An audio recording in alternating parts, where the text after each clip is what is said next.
A balanced breakfast. Here's a fucking weekly recap. Yeah. Week 7 for real this time. I said it last time. I said it was week 7. It wasn't. It was week 6. I got lost. I got lost within it. I stopped paying attention, really. When I lose, I stop paying attention. Sometimes. Most of the time. A lot of the time. It's week 7.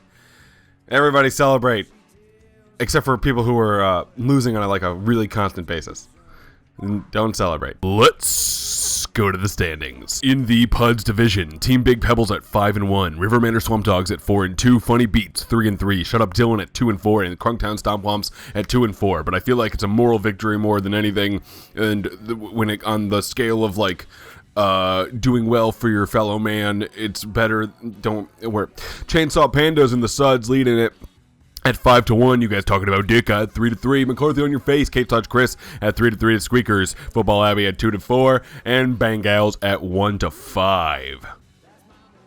Yeah, I'm just gonna keep doing this voice. I don't give a shit anymore. Obviously, waiver wire.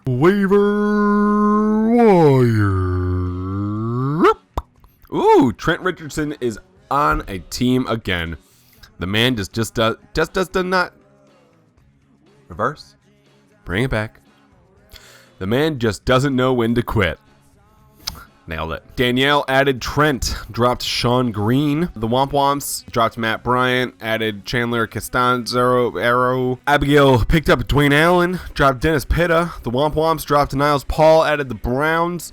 Gebbs added Joe Flacco. Nobody had him, and then last week he had a 38-point game. Hopefully after this he gets tackled into the end zone where there's already a hole, and then they bury him alive. That's really, really specific. I still hope it happens. Abigail got one of my ads. I'm sure one of somebody's ads too, and got Mohamed Sanu and dropping Rashad Jennings. And then I added Ronnie Hillman. Gebbs dropped Stephen Ridley, and then other stuff happened. But, what does anything matter, really? Doesn't. I just wish I had beers. It doesn't matter. It's 6 in the morning. It doesn't matter. So you don't matter and no one matters. How do you feel about that? I hope you feel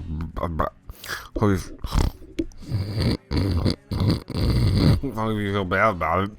You should. Acting. Fuck. I was on the right page, and now I'm all fucked. I found it. I found it. Okay. Ooh, yeah. This week I thought it'd be fun to do a thing.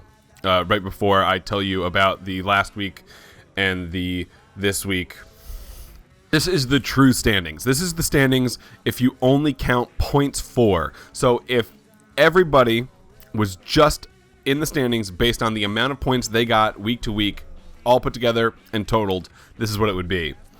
Gentner would be at number 1, Dylan number 2, JR number 3, Mike number 4, Chris, not Kate, Chris would be at 5, Danielle would be at 6, Abigail would be at 7, Mark would be at 8, I would be at 9 because the world is turning against me all at once, and Elliot, oddly enough, would be in last place. Elliot has 576 points for, the least amount in the entire league, but points against is 532, also the least amount in the entire league. The two people that are having games against them that people are crashing and burning on a pretty constant basis is Dylan and Elliot. So that's just for a fun reference on how that's going. To put that all into perspective, the person with the most points against, so the person who, when people are facing him, have scored the most is Michael with 741, as opposed to Elliot, who has 532.5 points against him. A large margin, and one of the main reasons that Elliot is 5-1. In fact, it's sort of the only reason he's 5-1, because his points for is the lowest in the entire league, and points against is also the lowest. But you know what? The man's 5-1. Scoreboard speaks for itself. Shouldn't be there. I should be there. Everything's... There's like a lot of jealousy. I'm in a jealousy ball of shit. Pumpkin spice. Tastes like a candle tastes. Citation John Oliver, don't worry about it. Last week's scores. Crunktown Stop Once 102 versus McCarthy on your face. 119.5.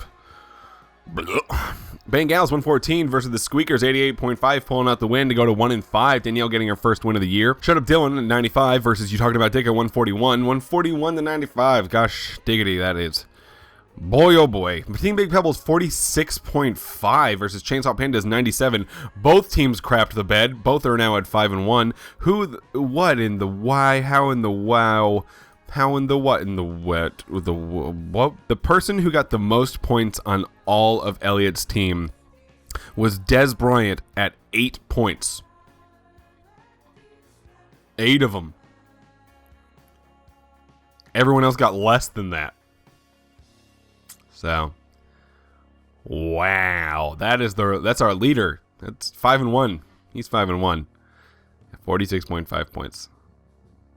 I hate fantasy football. I hate it so much. And in the last game, the River Band of Swamp Tongs 146.5 versus the Funny Beats 84. The River Band of Swamp Tongs going to 4-2, and the Funny Beats are at 3-3. Now, the next week of our lives, which, by the way, Days of Our Lives got canceled after like 60 years or something. It's news about my shows. Kind of more important. I'm also nothing's more important than fantasy football, except for my shows. Except for my shows. This week, 3-3. You talking about Dicka going up to 2-4. Crumptown Stomp. The Squeakers 2-4 going up the Funny Beach 3-3. McCarthy on your face 3-3 versus the Team Big Parables 5-1. Who I see a crashing and burning happening, which is a lot of fun. That will be really nice if he just comes down from his pedestal, gets knocked off, and then burned alive. Wow. Woo. Metaphorically, is it though? Falling apart. Falling apart. Falling apart. Chainsaw Pandas 5-1 versus the Bengals 1-5. I think Danielle's coming back, and I think she's coming back with a vengeance. Riverman or Swantox 4-2 versus the Shut Up Dylan's 2-4. Mark! I was telling Mark, Kristen's friend Susie Clover. She does Monday Night Football. She's an analyst. She's gonna suck my dick and pick my team next year. Do your corner, baby. I hate football. Football or fantasy football? All of it. Oh. One really leads to the other. If there weren't, well, I don't hate football. It's a big important part of my formative years. Victor Cruz. The fuck, man. The fuck. I'm falling to pieces. Just in shambles. Matt Asiata. That was a poor investment. I think I'm gonna drop him. If anybody wants him, I don't care. I'm also at the juncture in my season where I decide if I'm going to take it seriously or if I'm just going to pick one of you and make it my goal to hinder your success.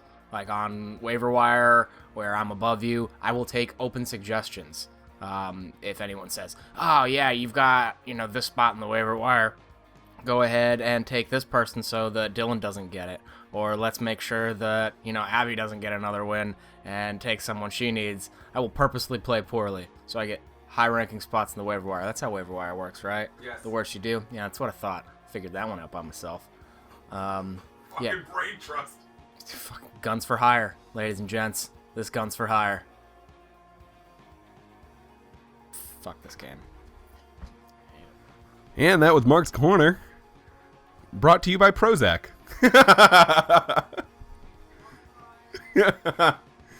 You told me to fuck myself, but it was funny, so I feel okay about it. So yeah, this is gonna be week 7.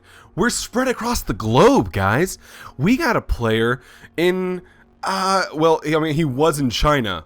We haven't heard from him in 3 days, but he was in China, so I'm sure he's around there somewhere in like a village or something. I have no idea what they're doing. I gotta check Facebook.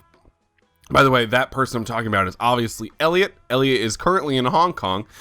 He has chosen to change careers, and now he is a guy who runs in front of a taxi. Not like the taxi. He just runs in front of ones and hopes to get hit by them. It's a weird choice, but you know what? I stand by his decisions. He's going for it. That was too long of a bit. I'm not gonna be downtrodden anymore, guys. I'm gonna turn this around. I'm gonna turn it around. Watch this. Watch this ending. I haven't been looking at the camera this entire time. Watch this ending. It's gonna look. Yep. Whoa! Week 7, fantasy football. In our day of days, the week of weeks, and the month of months, the fall and the winter, all that's there for is fantasy football, leaves, pumpkins, apple cider, and doses of wine that you put straight into your ass with a syringe. Don't even worry about it, guys. We are in the best years of our lives. We are not peaking whatsoever. Got really sad at the end. I hope you guys have a great week, and in fact, I hope take it back. Hope your weeks are all shit, except for Dylan and Jess, although Jess is not in the league, but she is with Dylan, and I hope you guys have a good week, because like a bad week for you, because you're in Asia, would be, I don't even know what a bad week in Asia is, but it's different, and I don't know it, so I'm afraid of it 100%. Didn't go as planned. Boom! Week 7. Suck a bitch, dicks. Wet. I'm gonna keep it.